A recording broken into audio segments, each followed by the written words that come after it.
Hi guys, so I am back today at the gorgeous Gardens by the Bay to see what they have on for Deepavali. So they should have something on. I did read about it, but I'm not sure where it is. So I'm just going to have a little wander around. It's gorgeous scenery anyway, so it's not a bad place to have a wander and see what I can find. So hopefully whatever it is, it's on in the evening because I'm here quite late. I think it's about 7:30 now.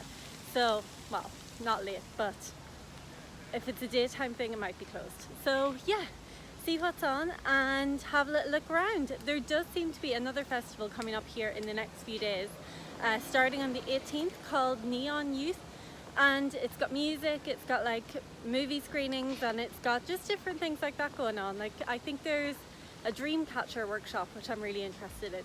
So yeah, I might be back again here next week to see that, so that should be fun too. So I'm just going to wander around, see what I see.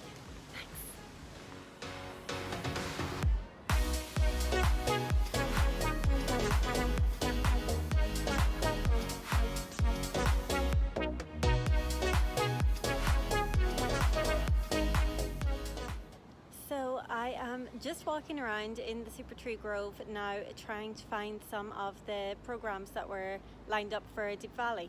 So far I found nothing, but there is meant to be a floral carpet, there's meant to be like an Indian heritage feature and just something else as well. I can't remember what it was. But it seems like a lot of it is set up for the festival, which is actually called Youth Celebrate Neon Jungle.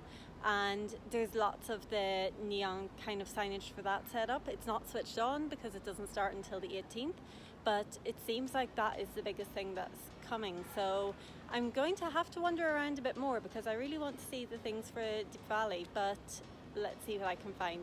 It's really lovely here though at this time because everyone gets really relaxed and everyone starts just lying on the floor waiting on the light show to begin. So it must be starting soon because everyone is just like sprawled out. It's really cool.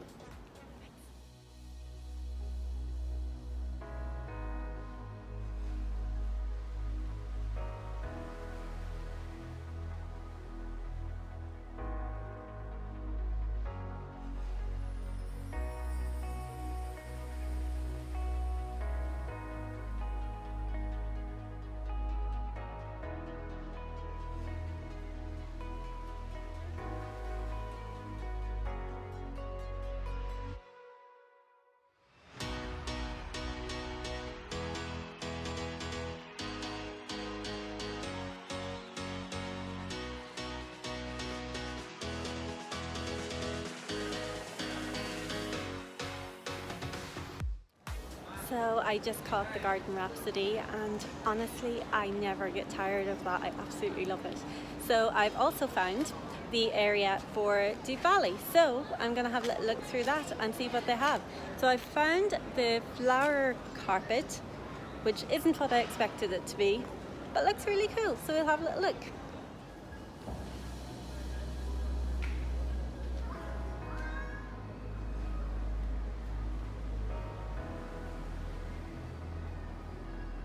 That is the flower carpet, so it's not what I was expecting, but it's really cool. So what it is made from recycled bottles.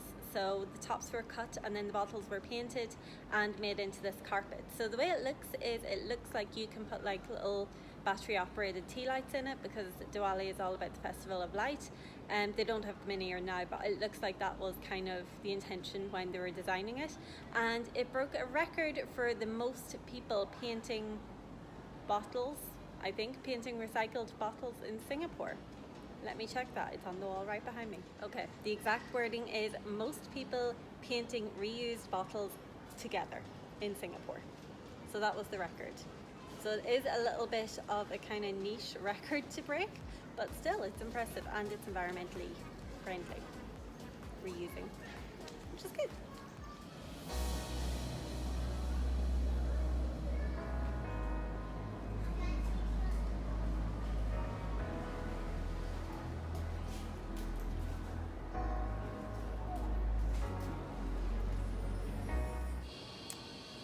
So it is explaining those games you've just seen that are traditional Indian games, and the Bambaram that you've seen is the one that looks like the spinning top. So Bambaram actually means spinning top in Tamil. So Tamil is one of the national languages of Singapore. There is four, but Tamil is one of them. So it explains how to use it. I may be picking it up wrong, but by the sounds of things, you get the top spinning by pulling the string, so winding it and then unwinding it really quickly, and then trying to lift it up. So the first person who's able to lift it up off the ground wins. So I'm not fully understanding it, but that's how it's explained here, unless I'm picking it up totally wrong. So it does say you can play the games if you want to try them if you go to the Indian Heritage Museum. So that is in Little India. So that would be good to see, and that'll have a lot more to see as well this week. So that should be quite a good one to look out for.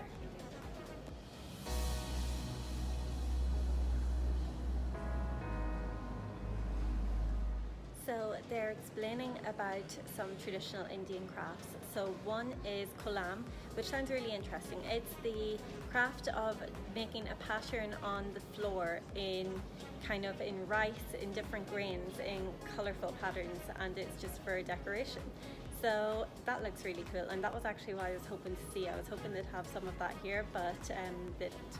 So, but they couldn't keep it right because you'd need somebody there maintaining it all day. To stop people just, messing it up. But one of the other, what was also discussed is henna and the importance of henna in celebrations and the hands and the feet in bridal celebrations and things. And one that is really interesting is charpoy beds. So it was charpoy weaving. So they do it to make beds, and it's designed where they're weaving jute rope in order to make a bed that is good in a tropical climate. So it's meant to keep the body cool, and it's something that was really done traditionally in India, and it was also done for coffee tables and things like that, and then it was brought over here and it became quite traditional in Sikh houses in Singapore. So it looks really cool, and everything looks so colourful and fun. It just all looks really beautiful. So yeah, seems like a really fun festival.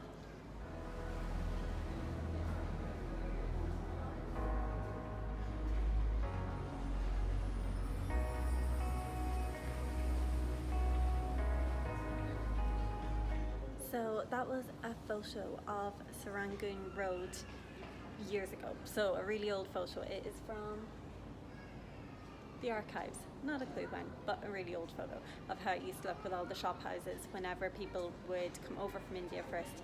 So it explains the traditional trades tended to be goldsmithing, garland making. So the garlands would be like the flowers that were given to guests as a sign of respect. So they were traditionally made of rose, marigold and jasmine. So they're really beautiful, and you still can buy them in Little India. It's a big feature in the market that I went to yesterday, so you can see lots of them. They're really beautiful. And one of the other trades was spice grinding. So they brought over lots of spices and they would have them, and that would be part of the shop houses that were in Serangoon Road, would be mainly based around those trades. So it's quite an exciting little area and things to look into, because it's a huge area of interest, and it's something that has a really interesting culture. So definitely I should visit the Indian Heritage Museum. What's it called?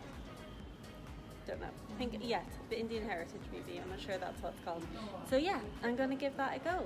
So this was really lovely to see. It was really interesting, and it's only a small feature. It's not a huge display. I think if you want to see more, you need to go to the Heritage Museum, or even just what I did yesterday, go to Little India and have a little wander around, and it'll just give you the feel of it and a bit of a vibe of the kind of excitement of the festival and things, and everyone getting ready and being prepared for it, and just all the decorations and lights and things. It's just really beautiful.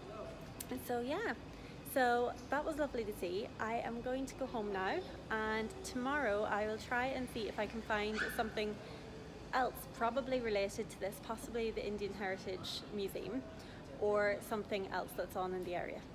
We'll see what's on. So yeah, I hope you liked the video. If you did, please like, share and subscribe, and I will see you guys tomorrow. Thanks. Bye.